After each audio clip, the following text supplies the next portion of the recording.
Hoy nos encontramos en el Congreso de los Diputados para conocer un poco más a uno de los partidos que puede resultar determinante en las próximas elecciones del 28 de abril, el PNV. En el Face to Face de hoy estamos con Aitor Esteban. Buenas tardes, Aitor. En primer lugar, muchas gracias por recibirnos.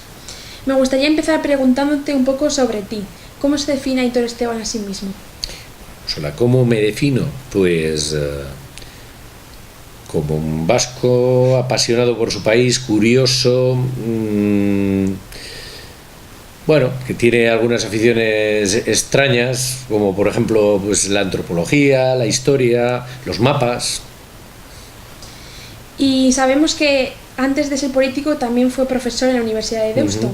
¿Cómo pasó de dejar la docencia a integrarse plenamente en la política? Bueno, yo he estado desde muy pequeño involucrado en política. Me afilié con 16 años. En el año 1978, bueno, yo consideraba que tenía que hacer algo por mi país y que además la mejor opción era el Partido Nacionalista. Tienes que tener en cuenta que aquella época la sociedad estaba mucho más politizada, era toda la época de la transición, etcétera. Y por lo tanto yo ya militaba desde hace mucho tiempo, ¿no? Otra cosa es, bueno, pues que pues luego, pues efectivamente, pues estuve trabajando en una empresa, luego en la universidad también, en la universidad he estado pues muchos años, luego también compatibilizando con la política hasta que hubo un momento que las cosas había que prepararlas como tenían que ser y entonces no llegaba a clase y al final para preparar bien las clases y por lo tanto, bueno, pues ya dejé aquello en excedencia, pero bueno, yo en política he estado siempre. Estamos a menos de un mes para las elecciones generales y el PNV se plantea como un posible factor determinante para elegir presidente. ¿Se considera la opción de mantener una estrategia negociadora fuerte con el PSOE o quizás poner facilidades para evitar un gobierno apoyado por Vox? Bueno, vamos a ver qué es lo que pasa y qué números salen, ¿no? Pero yo creo que siempre hay que... los parámetros son dos, ¿no? Uno tiene que ser una visión general de la situación política, propiciar que pues esta sea lo más favorable posible para que luego tú puedas desarrollar tu programa, ¿no? Yo creo que eso es el ABC de cualquier partido político, debería serlo, porque a veces me sorprendo por parte de algunos. Yo creo que en esta coyuntura es necesaria intentar propiciar una estabilidad institucional. Llevamos un periodo muy convulso. Si queremos arbitrar soluciones en el ámbito político, pero también en el ámbito económico, que debería preocuparnos, hace falta una cierta estabilidad institucional y a eso nos vamos a aplicar. En cuanto a los últimos 6 decretos del gobierno, ¿cómo cree que afectan a las competencias de Euskadi? Bueno, a las competencias no afectan mucho, ¿no? Pero sí evidentemente tienen un peso en la sociedad vasca. Nosotros desde luego no teníamos ninguna duda que íbamos a apoyar tanto el tema de los permisos de paternidad. Es más, Euskadi se va a adelantar en tiempo a lo previsto según la legislación española y según este decreto. Se va a adelantar en años. Y luego también, pues, por ejemplo, temas como el subsidio a mayores, parados mayores de 52 años, etcétera, eso lo teníamos muy claro, ¿no? Pero la verdad es que, primero, el gobierno, desde luego, está haciendo un abuso del decreto ley. Además, en materias que podía haberlas presentado perfectamente antes de disolver la Cámara.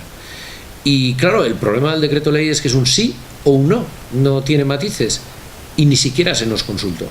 Entonces, hay algunos decretos que, la verdad, nosotros hubiéramos querido que hubieran ido de alguna otra manera. No había posibilidad, porque ahora en plena campaña electoral ponerse a hacer enmiendas hubiera sido una quimera, que yo hubiera salido hecho permíteme que te diga un churro, porque cada uno hubiera hecho una subasta de yo te ofrezco más. Entonces, aquello era decir sí o no. Bueno, pues actuamos con responsabilidad, le dijimos al gobierno nuestro malestar y que también, si ha tenido tiempo para hacer decretos, también tiene tiempo para seguir desarrollando los compromisos que tiene adquiridos con mi partido en cuanto a gobernabilidad. Y bueno, luego pues decidimos votar en consecuencia y nos pareció que tenían más pros en favor que contra y por eso votamos favorablemente a los 6. A falta de 2 meses escasos para las elecciones municipales y autonómicas, en caso de necesitarlo, el PNV, ¿con qué partido o partidos se plantearía negociar o pactar? Estamos hablando de las municipales, de las de Congreso, no lo sé, ¿no? Que primero habrá que ver cómo quedan los números. Yo lo que sí te puedo decir con respecto a las del Congreso de los Diputados es que, bueno, evidentemente estamos asistiendo a un festival de despropósitos por parte de la derecha, ¿no? Alba Rivera ya nos tiene regaladas con frases de centralización, contra concierto económico, etcétera, pero es que Casado cada día suelta una perlita más, ¿no? Que si la Ertzaintza tiene que estar subordinada a la policía española, lo cual va en contra de la letra del propio Estatuto de Guernica, que si un 155 automático, que si hay que recentralizar y ya no hay que dar más competencias. Claro, cuando todavía hay 33, ¿no? En estos momentos competencias del Estatuto de Guernica que no han sido entregadas después de 40 años al gobierno vasco. Claro, estos son excavar una zanja para posibles acuerdos, ¿no? Luego Vox, que es el franquismo puro y duro, pues ya me contarán. Por lo tanto, bueno, llegar a un acuerdo con la derecha yo en estos momentos lo veo imposible. Ya sé que algunos entienden la política como mero teatro, ¿no? De, bueno, ya yo digo esto, pero mañana me doy la vuelta y miro para otro lado y no pasa nada, si lo que decía lo decía en campaña electoral. No, primero porque, oye, tus electores también no lo van a entender y por lo tanto no vas a poder girar tan fácilmente, y segundo, porque no sé ni dónde está la fiabilidad, ¿no? En cuanto a la trayectoria y la palabra de alguien. Y a la hora de hacer acuerdos, evidentemente te puedes fiar más o menos, pero sí necesitas una cierta fiabilidad en la otra contraparte. En cuanto a la agenda política del PNV, ¿se plantea el apoyo o proponer un nuevo estatus político para Euskadi? Hombre, nos gustaría que esto se pudiera producir, pero ya está en discusión en el Parlamento Vasco. En estos momentos hay una ponencia de expertos nombrados por cada uno de los grupos políticos. Esperemos que de ahí pueda salir un texto consensuado que luego se pueda llevar adelante en el Parlamento Vasco, y nos gustaría además que fuera transversal, que traspasara las líneas ideológicas de sentimiento nacional que pueda haber en el Parlamento Vasco, ¿no? Eso sería el ideal, y bueno, vamos a ver todo eso cómo evoluciona. Me gustaría, claro que sí, fíjese, yo es que ni siquiera por edad pude votar el Estatuto ni la Constitución, y ya estoy pensando más en la jubilación que otra cosa, ¿no? Este año voy a cumplir 57, así que hay una nueva generación, claro que tocaría, ¿no? Lo que pasa es que también, no lo puedo ocultar, el clima político aquí es muy complicado.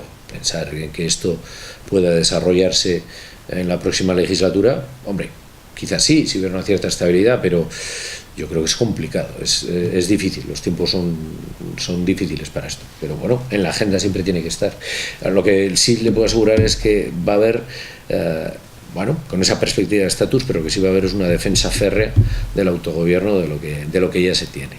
A falta de redefinir las listas para las elecciones europeas, ¿el PNV continuará yendo con los mismos partidos que hasta ahora? No, bueno, nosotros hemos tenido diferentes coaliciones a lo largo de la historia, ¿no? Pero no vamos a repetir la última coalición en la que íbamos con lo que era Convergencia y Unión, ¿no? Ahora PDeCAT. No vamos a ir juntos porque, bueno, el PDeCAT ha optado por una línea de perfil absolutamente catalán y de poner en clave absolutamente catalana las elecciones europeas, y por lo tanto, bueno, ahí no tiene sentido que vayamos en coalición. Lo hemos entendido así claramente los dos partidos. Desde luego el diálogo va a seguir existiendo, pero bueno, la coalición pues va a ser vascos con canarios y gallegos, ¿no? Pues con Compromiso por Galicia y Coalición Canaria y Partido Nacionalista Vasco, y esperamos pues poder optar a revalidar el escaño que ya tenemos. Y para finalizar, de cara a las próximas elecciones europeas del 26 de mayo, ¿qué perspectivas tiene el PNV? Bueno, insisto, revalidar el escaño, tener una voz en Europa es importante. Europa sigue estando en construcción. Hay muchas crisis, evidentemente que estamos en crisis, pero yo creo que una de las cosas que ha mostrado toda esta experiencia del Brexit es que es muy difícil prescindir de Europa. y que hay cada vez hay más interrelación, ¿no?, entre los territorios, entre los países, y que el futuro se va a construir más que probablemente en base a Europa, aunque ahora la veamos débil, ¿no? Y por lo tanto es importante tener una voz allí, una presencia directa que plantee nuestras problemáticas y sobre todo que pueda tener interlocución con las instituciones europeas. De hecho, yo creo que de cara a Europa habría dos cosas que me gustaría que pasaran para dentro de 5 años, no ahora, pero una, es incomprensible que teniendo una estructura institucional en comunidades autónomas como tiene España, al final haya circunscripción única. Tiene más lógica en un país unitario, pero hay incluso países unitarios que han tenido o tienen varias circunscripciones. Bueno, que eso no sucede en España, sería lo más lógico. Y en segundo lugar, yo creo que Europa se tiene que ir planteando, y es una de las cosas las que nosotros queremos ir hablando, se tiene que plantear que además de los estados y de, digamos, las regiones, hay una serie de entes, una serie de regiones en sentido europeo que se sienten naciones, que no tienen un estatus estatal, pero que deberían tener un hueco en Europa, una interlocución en Europa diferente, ¿no?, a caballo, digamos, entre lo que es ese ente regional o local y los estados. El hecho de Flandes está clarísimo, o Cataluña, o Euskadi, ¿no? Entonces yo creo que ese es un tema que Europa también debía planteárselo de futuro. Hay problemas nacionales, es mejor que Europa pueda arbitrar soluciones para que esos problemas puedan ir enfocándose desde el diálogo y desde, quitando, descomprimiendo la tensión, y en ese sentido yo creo que Europa también puede ser de ayuda. Muchas gracias, Aitor.